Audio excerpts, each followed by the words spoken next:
Iran യുദ്ധം അനാവശ്യമാണെന്ന് പരസ്യമായി പ്രഖ്യാപിക്കാൻ തയ്യാറായ ആളാണ് Spanish prime minister Pedro Sanchez.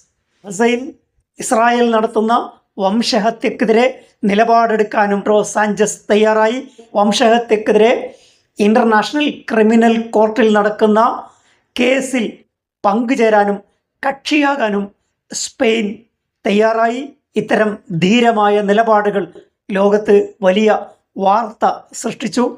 American എംപീരിയലിസത്തിനെതിരെ socialist നേതാക്കളുടെ കൂട്ടായ്മ ഉണ്ടാക്കുവാനും പെഡ്രോ സാഞ്ചസ് തയ്യാറായി. ബ്രസീലിലെ ലൂല ഡി സെൽവ ഉൾപ്പെടെയുള്ള ലോക നേതാക്കളെ വിളിച്ചു ചേർത്തുകൊണ്ടായിരുന്നു അത്തരം ഒരു നീക്കത്തിന് പെഡ്രോ സാഞ്ചസ് തയ്യാറായത്. ഒലിവ് ഓയിൽ മിക്കവാറും നിർമ്മിക്കപ്പെടുന്നത് സ്പെയിനിൽ നിന്നാണ്. ഇപ്പോൾ ലോകകപ്പ് ഫുട്ബോൾ ഫൈനൽ വീണ്ടും യൂറോപ്യൻ വേഴ്സസ് ലാറ്റിൻ അമേരിക്ക എന്ന സമവാക്യത്തിലെത്തിക്കാൻ സ്പെയിനിന് സാധിച്ചു.